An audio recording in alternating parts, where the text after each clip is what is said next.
আমাৰ মাতৃসকলে নিজৰ সন্তান প্ৰত্যেকৰে সন্তান সন্ততি আছে সেই সন্তান সন্ততিবিলাকক মাতৃবিলাকে তেওঁলোক যিমান ডাঙৰ হ'লেও মাক পিত দেউতাকৰ দৃষ্টিত সিমান জনা বুলি তেওঁলোকে নধৰে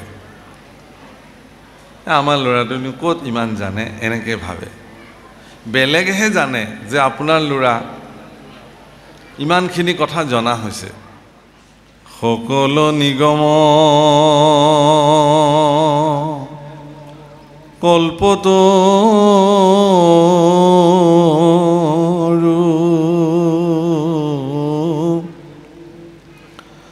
তাৰ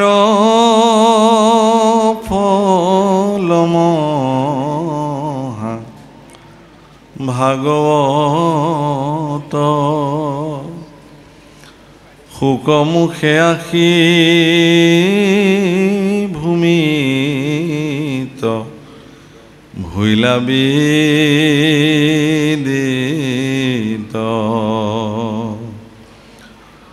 ৰসত চতুৰ যিটো জন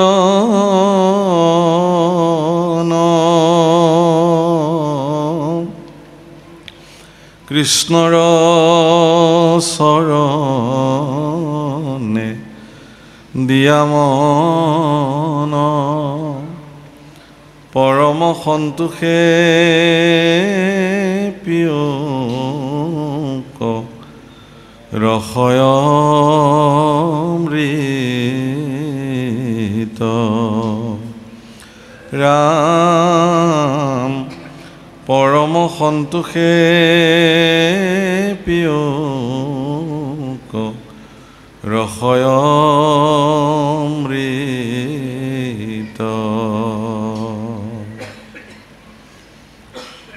পৰম সেৱাৰস্থলী ONGC কলনীৰ নামঘৰসমূহ বাপ বান্ধৱ আই মাতৃৰ সমস্ত সমবেত ভক্তিপ্ৰাণ ৰাইজ আপোনাক সকলোকে ভক্তিভৰা সেৱা নিবেদন কৰিলোঁ আৰু আপোনাক সবে দিয়া দায়িত্বভাগ যথোচিত পালন কৰিবৰ কাৰণে আগবাঢ়িছোঁ হ'ব পৰা দুখাদুখ আপোনাক সবে মৰিখন্ন কৰিব উদ্যোক্তাসকলে আমাৰ নিচিনা এগৰাকী মূঢ়মতীক আমন্ত্ৰণ কৰি আনি এই নামঘৰত এনেকুৱা এটি স্থান প্ৰদান কৰি কৃষ্ণ গুণ গাবলৈ দিয়াৰ কাৰণে আমাৰ জীৱনৰ পৰম সৌভাগ্য বুলি গণ্য কৰিছোঁ বিশেষকৈ নামঘৰৰ নামঘৰীয়া আমাৰ ধন্তি আতৈ তেখেতে যথেষ্ট যোগাযোগ ৰক্ষা কৰি আমাৰ লগত আনিলে তেখেতকো কৃতজ্ঞতাৰ সেৱা জনালোঁ আপোনাক সকলোৱেও কৃতজ্ঞতা জনালোঁ কৃষ্ণ হে ৰাম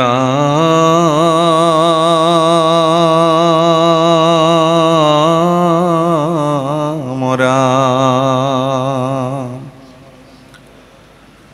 ভগৱন্ত নিগদতি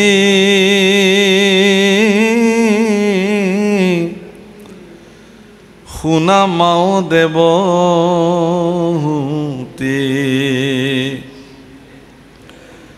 এহি ধ্যানে যিটো মুক্তি ভৈলা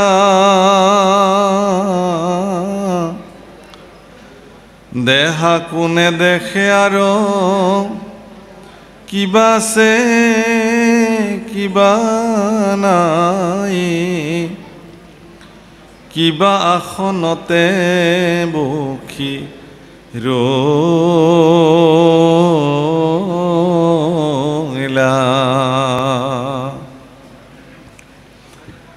যেন মধ্যে মাতোৱাল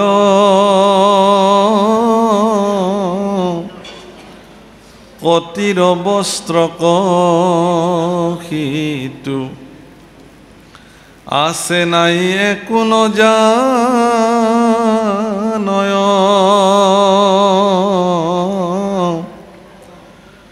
যাৱে পূৰ্ব কৰ্ম থাকে তাৱে প্ৰাণ ইন্দ্ৰিয় সমে দেহা পুনু নাশনুহি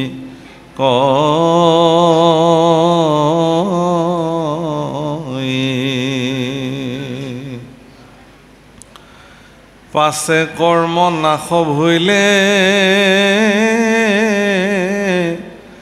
ভৌতিক শৰীৰ পৰে তেবে যোগী ব্ৰহ্মত মিলয়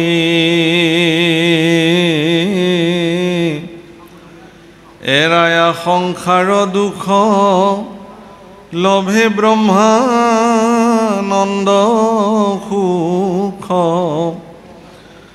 যেন জলে জল প্ৰবে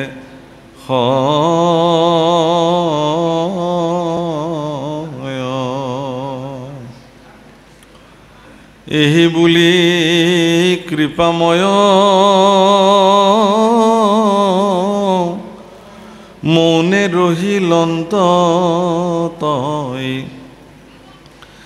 দেখি দেৱী পুচন্ত দুনাই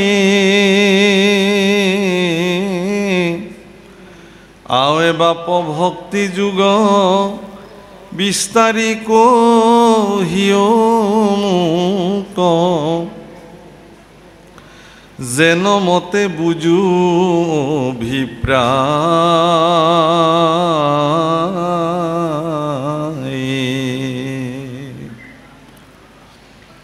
সেৱাৰস্থলীৰ বাপসকল আইসকল আজি আপোনাৰ খবৰ সন্মুখত আমাৰ ভাগ্যত আজি শ্ৰীমদ ভাগৱত শাস্ত্ৰৰ ৩য় স্কন্ধৰ কপিল দেৱতী সম্বাদৰ ভক্তি যুগ ব্যক্ত হৈছে। ভক্তি যুগ গীতাৰ দ্বাদশ অধ্যায়তো ভক্তি যুগ আছে, অৰ্থাৎ শ্ৰীমদ ভগৱত গীতাৰ যি 18টা অধ্যায় আছে সেই 18 ভাগ অধ্যায়ৰ 12 নম্বৰ যিটো দ্বাদশ অধ্যায় সেই দ্বাদশ অধ্যায়ত ভক্তি যুগ বৰ্ণন হৈছে। শ্ৰীমদ ভাগৱত শাস্ত্ৰৰ ৩য় স্কন্ধত ৩৫ অধ্যায়ৰ পৰা ভক্তি যুগ আৰম্ভ হৈছে। এতিয়া শ্ৰীমদ ভাগৱত শাস্ত্ৰৰ যি ভক্তি যুগ আৰু শ্ৰীমদ ভগৱত গীতাৰ যি ভক্তি যুগ এই দুটাৰ মাজত কিবা পাৰ্থক্য আছে নেকি? মনলৈ এটা অহা বিশেষ প্ৰশ্ন।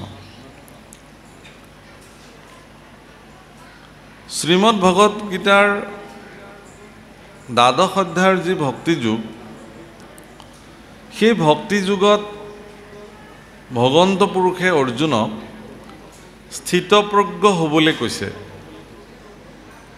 স্থিতপ্ৰজ্ঞ ব্যক্তিসকলে ভক্তিৰ লগত যুক্ত হ'ব পাৰে, অন্যথা ভক্তিৰ লগত যুক্ত হোৱাটো ইমান সহজ কথা নহয়।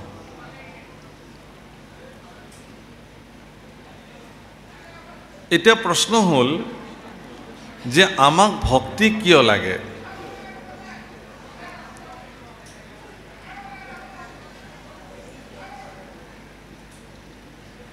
আমাক ভক্তি কিয় লাগে? আমাক এই কাৰণে ভক্তি লাগে যে ভগৱন্তৰ লগত যুক্ত হ'বৰ কাৰণে আমাক ভক্তি লাগে। সেয়েহে কোৱা হৈছে ভগৱন্ত ভক্তিযুক্ত পুৰুষৰ আত্মবোধ মাধৱৰ প্ৰসাদে মিলয়, কৃষ্ণৰ কৃপাত যেবে গুচয় সংসাৰ ভয়, এহি মানে গীতাৰ নিৰ্ণয়। ভগৱান ভক্তিৰ লগতহে যুক্ত হৈ থাকে। পুৰুষৰ আত্মবোধ মানে পুৰুষ বুলি ক'লে এটা জেনেৰেশ্যনো বুজায় আৰু পুৰুষ বুলি ক'লে ভগৱন্ত পুৰুষকো বুজায়। অৰ্থাৎ এগৰাকী ব্যক্তিৰ, এগৰাকী মনুষ্যৰ যেতিয়া আত্মবোধ জন্ম হ'ব তেতিয়া সেই আত্মবোধ আনিবৰ কাৰণে তেওঁ ভক্তিৰ লগত যুক্ত হ'বই লাগিব। সেইকাৰণে গীতাৰ ভক্তি যুগত এগৰাকী ব্যক্তিক আত্মাৰ লগত আত্মতত্ত্ব জানি পেলাই আত্মাৰ লগত সম্পৰ্কিত হ'বৰ কাৰণে তেওঁক স্থিতপ্ৰজ্ঞ কৰিবৰ কাৰণে প্ৰয়াস কৰি কৈছে যে অদ্বৈস্ত্বা সৰ্বভূতানাম মৈত্ৰীয় কৰুণা এইবচ নিৰ্মহ নিৰহংকাৰ সম দুঃখ সুখ ক্ষমী। যিজন ব্যক্তিৰ সমস্ত প্ৰাণীৰ প্ৰতি হিংসা শূন্য হৈ থাকে, ভক্তি এগৰাকী ব্যক্তি ভগৱানৰ প্ৰিয় পাত্ৰ হ'বৰ কাৰণে, ভক্তিযোগী হ'বৰ কাৰণে তেওঁ সমস্ত প্ৰাণীৰ প্ৰতি সদ্ভাৱনা থাকিব লাগিব, হিংসা শূন্য মনোবৃত্তি থাকিব লাগিব। এতিয়া প্ৰশ্ন হ'ল, ভাগৱতৰ যি ভক্তিযোগ, য'ত ভগৱান কপিলে মাতৃ দেৱহতীৰ আগত এই কথা বৰ্ণন কৰিছে, কিন্তু ভক্তি যোগ কোৱাৰ আগতে এগৰাকী ধ্যানমগ্ন যোগীৰ জীৱনৰ উত্তৰণ সম্পৰ্কে বৰ্ণন কৰি কৈছে যে যিমানে তেওঁ যোগ সাধন নকৰক কিয়, কৰ্মফল যেতিয়ালৈকে শেষ নহয় তেতিয়ালৈকে তেওঁৰ শৰীৰ ইন্দ্ৰিয় প্ৰমুখে, ইন্দ্ৰিয়কে প্ৰমুখ্য কৰি শৰীৰ বিনাশ নহয়। কথাটো বুজি পাইছে নহয়? আপুনি আপোনাৰ কৰ্মফল ভোগ কৰিবৰ কাৰণে যিমান দিনলৈকে আপোনাৰ কৰ্মফল আপোনাৰ লিপিবদ্ধ হৈছে বিধিয়ে, সিমান দিন আপুনি জগতত ভোগ কৰিবই লাগিব। সেই ভোগটো দুৰ্ভোগো হ'ব পাৰে, সুখভোগো হ'ব পাৰে, ক'ব নোৱাৰে কোনেও কি। কিন্তু যেতিয়া কৰ্মবন্ধন নাশ হৈ যায় এটা জীৱৰ, তেতিয়া সেই জীৱ মুক্ত হৈ যায়। এতিয়া মাতৃ দেৱহতীয়ে পুত্ৰ কপিলক কৈছে যে হে পুত্ৰ, হে ভগৱান, মই জানিব খুজিছোঁ যে ভক্তিৰ মাধ্যমেৰে কেনেকৈ ভগৱানৰ লগত যুক্ত হ'ব পাৰি, এই সম্পৰ্কে মোক ক'ব লাগে। আৱে বাপ ভক্তি যোগ বিস্তাৰি কহিও মোক যেনমতে বুজো অভিপ্ৰায়। তুমি যি ইচ্ছা কৰিছা ক'বৰ কাৰণে, সেই কথাখিনি বুজিবৰ কাৰণে মই কি পন্থা হাতত ল'লে ভাল হ'ব, আপোনালোকে মোক বুজাই দিয়ক। আমাৰ যিসকল মাতৃ আছে ইয়াত, আমাৰ মাতৃসকলে নিজৰ সন্তান, প্ৰত্যেকৰে সন্তান সন্ততি আছে। সেই সন্তান সন্ততিবিলাকক মাতৃবিলাকে তেওঁলোক যিমান ডাঙৰ হ'লেও মাক দেউতাকৰ দৃষ্টিত সিমান জনা বুলি তেওঁলোকে নধৰে। আমাৰ ল'ৰাটোনো ক'ত ইমান জানে, এনেকৈ ভাবে। বেলেগেহে জানে যে আপোনাৰ ল'ৰা ইমানখিনি কথা জনা হৈছে, কিন্তু মাক দেউতাকৰ আগত ক'লে মাক দেউতাকে কয় নাই নাই, ইমানটো নাজানে আমাৰ ই। মানে পিতৃ মাতৃৰ দৃষ্টিত সদায় সন্তান সন্ততিবিলাকে কমকৈ জনা বুলি ভাবে। কিন্তু শ্ৰীমদ ভাগৱত শাস্ত্ৰৰ ৩য় স্কন্ধত কপিল দেৱহতী সংবাদত ইয়াৰ উল্টা হৈছে। মাতৃ দেৱহতীয়ে পুত্ৰ কপিলৰ আগত প্ৰাৰ্থনা কৰি জীৱনৰ জটিল সন্ধিক্ষণৰ যিবোৰ সিদ্ধান্তমূলক কথা, সেইবোৰ তেওঁৰ পৰা জানিব খুজিছে। কেনেকৈ আত্মতত্ত্ব উপলব্ধি কৰিব, জীৱন সম্পৰ্কে কেনেকৈ জানিব, আৰু এই জীৱনক এদিন উত্তৰণ ঘটাই কেনেকৈ পৰমাত্মাৰ লগত বিলীন হৈ যাব, এই সমস্ত কথা তেওঁ জানিবৰ কাৰণে কি কৰিছে, ইচ্ছা কৰিছে মাতৃৰ পৰা। প্ৰভুসকল, আপোনালোকে শুনি ভাল পাব, জানি ভাল পাব যে দেৱহতীয়ে নিজৰ গৰ্ভত সন্তান জন্ম দিলে কপিলক, আৰু সেই নিজৰ গৰ্ভত জন্ম দিয়া সন্তানটোকে আজি কিন্তু দেৱহতীয়ে গুৰু মানিছে যে মই আৰু আজিৰ পৰা তোমাক পুত্ৰ বুলি নেমানো, মই তোমাক গুৰু মানিলোঁ। তুমি মোৰ কাৰণে গুৰু, তুমি মোৰ কাৰণে ঈশ্বৰ। গতিকে হে ঈশ্বৰ, হে গুৰু, তুমি মোক ক'ব লাগে যে মোৰ জীৱনৰ উত্তৰণ কেনেকৈ হ'ব। প্ৰভুসকল, দেৱহতী মাতৃ সাধাৰণ মাতৃ নহয়। আমি ভবাৰ লেখীয়াকৈ এগৰাকী সাধাৰণ মাতৃ বুলি আপুনি দেৱহতীক ভাবিব নোৱাৰে। স্বামী কৰ্দম এগৰাকী সাধাৰণ পুৰুষ নহয়, যাৰ লগত দেৱহতীৰ বিবাহ সম্পাদিত হৈছে। পৰম সাধক পুৰুষ এগৰাকী হ'ল কৰ্দম। মহৰ্ষি কৰ্দমে যেতিয়া, ব্ৰহ্মাদেৱে যেতিয়া কৰ্দমক কৈছিল যে তুমি বিবাহ কৰিব লাগে, এতিয়া যোৱা, আজিৰ নিচিনা ল'ৰা হ'লে দেউতাকে যদি ক'লেহেঁতেন যা তই বিয়া পাতগে, ল'ৰা একদম ধুমধাম এজনী ছোৱালী চাই লৈ আহিলেহেঁতেন বিয়া পাতি। কিন্তু কৰ্দমে এইটো কৰা নাই। কৰ্দমে কি কৰিছে, ঈশ্বৰ পুৰুষক ধ্যান কৰিছে বহুকাল বছৰ। ভগৱন্ত পুৰুষে তেওঁৰ ধ্যানত সন্তুষ্টি হৈ তেওঁ সাক্ষাৎ কৰিছে, কৈছে কিহৰ কাৰণে তুমি মোক ধ্যান কৰিছা? তেতিয়া ক'লে যে হে প্ৰভু, ব্ৰহ্মাদেৱৰ আজ্ঞা মই বিবাহ সম্পাদন কৰিব লাগে। এতিয়া তুমিয়ে কোৱাচোন প্ৰভু, মই যদি বিবাহ কৰি পেলাই সংসাৰ ক্ষেত্ৰখনত প্ৰৱেশ কৰোঁ তেতিয়াহ'লে মোৰ সাধনাবিলাক কি হ'ব? মই বাৰু সাধনা কৰিব পাৰিমনে তোমাক?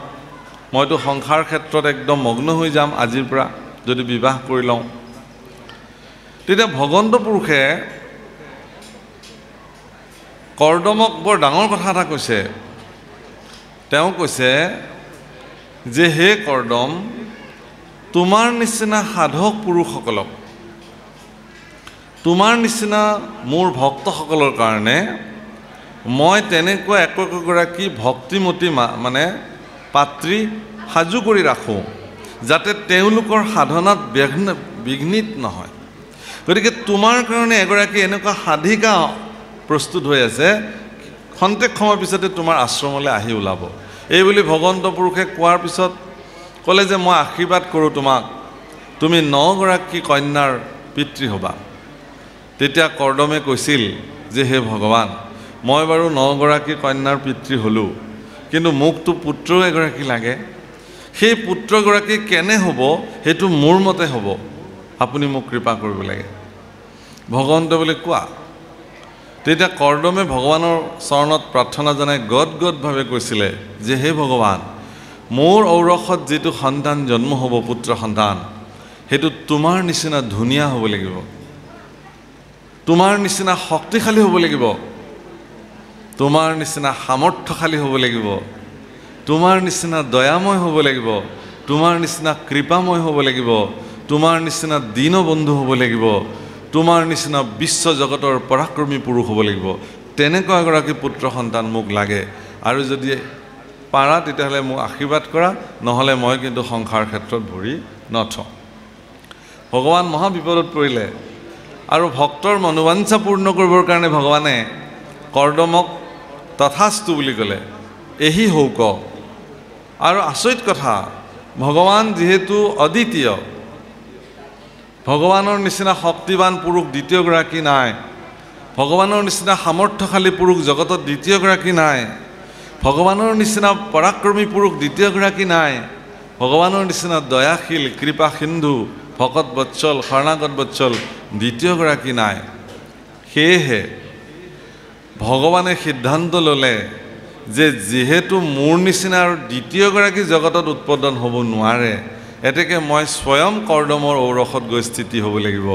আৰু ভগৱান স্বয়ং নিজেই মহৰ্ষি কৰ্দমৰ ঔৰসত স্থিতি হ'ল, আৰু কৰ্দমৰ লগত সেই সময়ত বিবাহ সূত্ৰে তেওঁক মানে পাত্ৰী গোটাবৰ কাৰণে মানে তেওঁৰ পিতৃ স্বয়ম্ভু মনু আৰু মাতৃ শতৰূপাই স্বৰ্ণময় ৰথত উঠি আহি সেই আশ্ৰমত উপস্থিত হ'ল।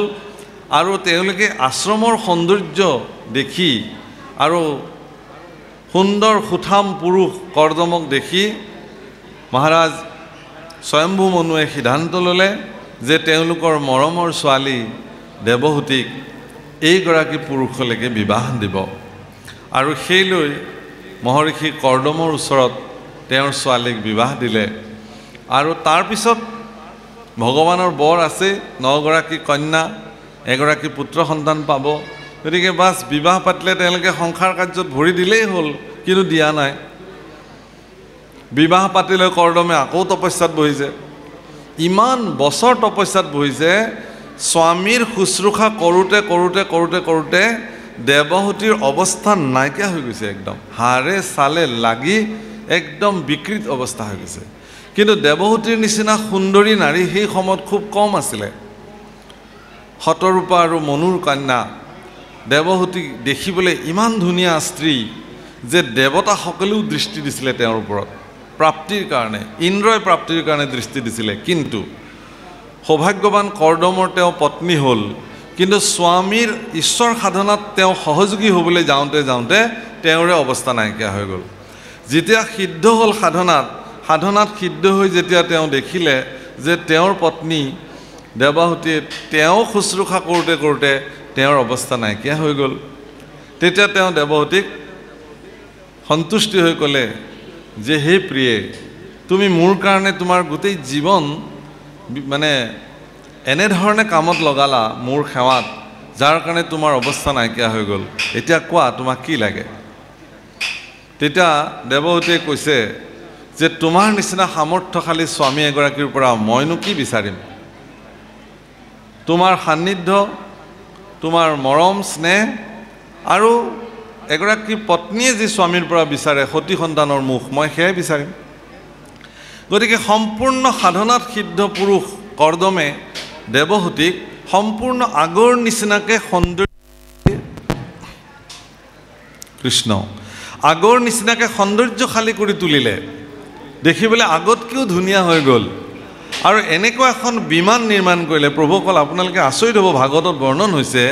আজিকালি আমি ছাবমেৰিনৰ কথা কওঁ, আজিকালি আমি মানে এৰোপ্লেনৰ কথা কওঁ, আজিকালি আমি বাহনৰ কথা কওঁ, কিন্তু ভাগৱত শাস্ত্ৰত এনেকুৱা এখন বাহন কৰ্দমে নিৰ্মাণ কৰিছে বুলি ভাগৱতত উল্লেখ কৰিছে, যিখন বাহনত বহু দাস দাসী সকলো সা সুবিধা লৈ সেই বাহনখন পানীৰ তলেলৈও যাব পাৰে, পানীৰ ওপৰতো যাব পাৰে, আকাশেৰেও যাব পাৰে আৰু ৰাজপথতো যাব পাৰে। এনেকুৱা এখন বিমান তেওঁ নিৰ্মাণ কৰি ল'লে আৰু সেই বিমানৰ ভিতৰত দেৱাহুতিক লৈ তেওঁ বিহাৰ কৰিছিল, সাংসাৰিক বিহাৰ। প্ৰভুসকল, 9 গৰাকী কন্যা সন্তানৰ পিতৃ মাতৃ হৈছিল আৰু এগৰাকী পুত্ৰ সন্তানৰ পিতৃ হৈছিল কৰ্দম আৰু দেৱাহুতি। আৰু সেই পুত্ৰগৰাকী অন্য নহয়, স্বয়ং ভগৱানেই তেওঁলোকৰ সংসাৰত প্ৰৱেশ কৰিছিল। সেইকাৰণে কপিলে নিজকে মই বুলি কৈছে, ইয়াৰ পিছত ক'ব যে মোৰ তাতে শৰণ লোৱা, অৰ্থাৎ স্বয়ং ভগৱান তেওঁ সেইকাৰণে নিজকে নিষ্কামে মুহূৰ্ত লৈও শৰণ, এনেকুৱা ধৰণৰ শব্দ ব্যৱহাৰ কৰিছে। যি কি নহওক, তেওঁৰ স্বামী কৰ্দমে এটা সময়ত অৰণ্যলৈকে পুনৰ গুচি গ'ল সাধনা কৰিবৰ কাৰণে। পুত্ৰ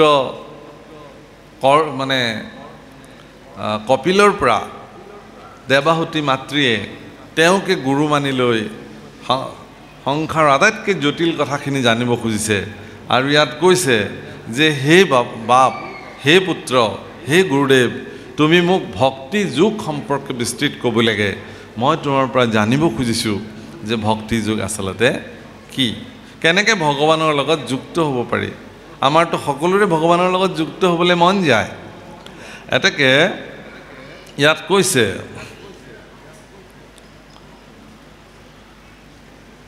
ৰাম আৰু জীৱ সমস্তৰ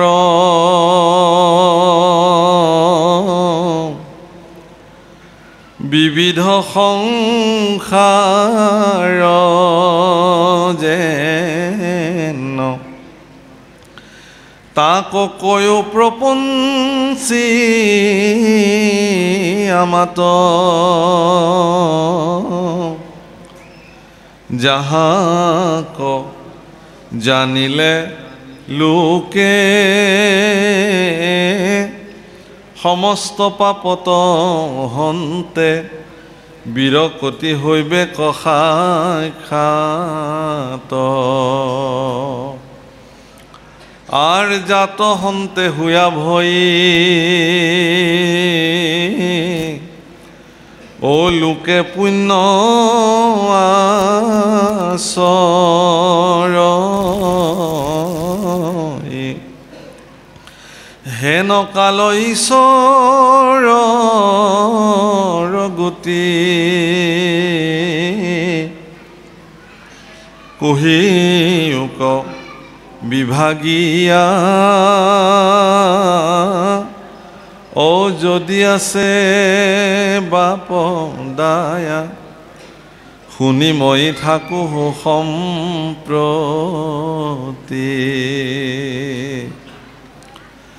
ৰাম অজ্ঞান আন্ধাৰ মাজে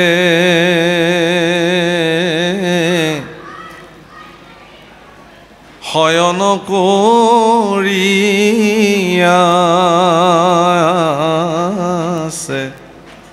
শ্ৰান্ত হুয়া জীৱ জগতৰ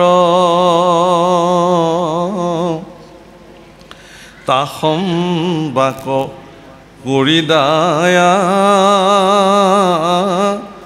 উদয় ভৈলাহা তুমি যুগ পন্থ প্ৰকাশ ভাস্কৰ।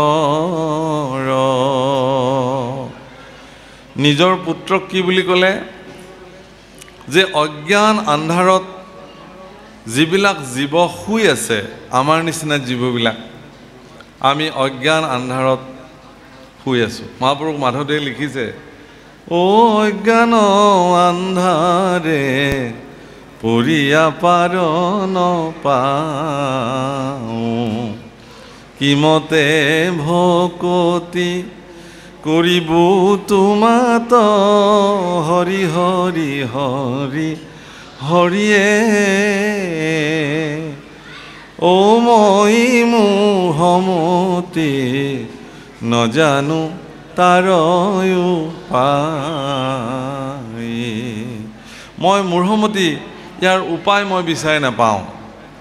কেনেকেনে তোমাক ভক্তি কৰিব লাগে হে ভগৱান? মোকতো তুমি পৰ্যাপ্ত পৰিমাণে ধন সম্পত্তি এইবোৰ দিলা, ঠিকে আছে, ঐশ্বৰ্য দিছা, বিভূতি দিছা, শক্তি দিছা, বাৰু সামৰ্থ্যও দিলা, সৌন্দৰ্য দিছা, সকলো দিছা, কিন্তু তোমাক ভজিবৰ কাৰণে যিটো সামৰ্থ্যৰ প্ৰয়োজন সেই সামৰ্থ্য মোক দিছানে তুমি?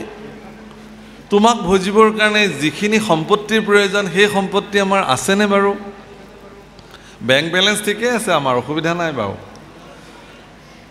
অলংকাৰ পাতি সকলো যাৰ যেনেকৈ থাকিব লাগে আমি ব্যৱস্থা কৰি লৈছোঁ। কিন্তু ভগৱানক ভজিবৰ কাৰণে যি পৰমাৰ্থৰ প্ৰয়োজন, পৰমাৰ্থ মানে শ্ৰেষ্ঠ ধন,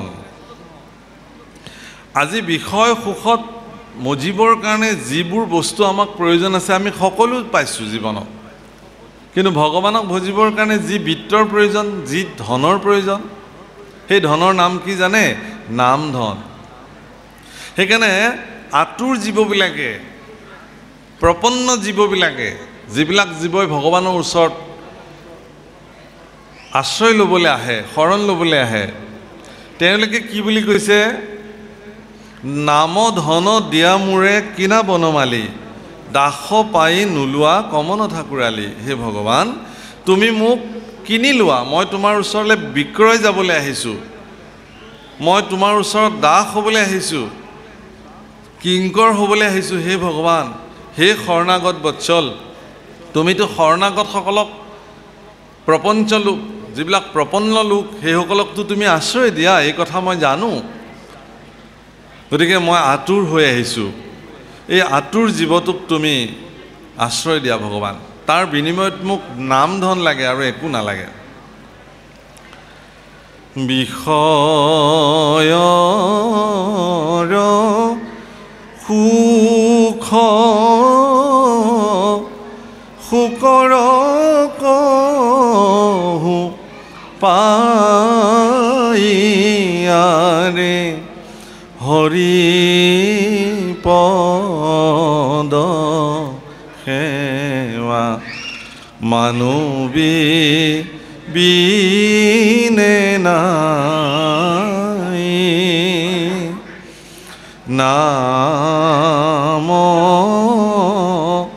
পৰম ধন চিন্ত মন ভাইয়া।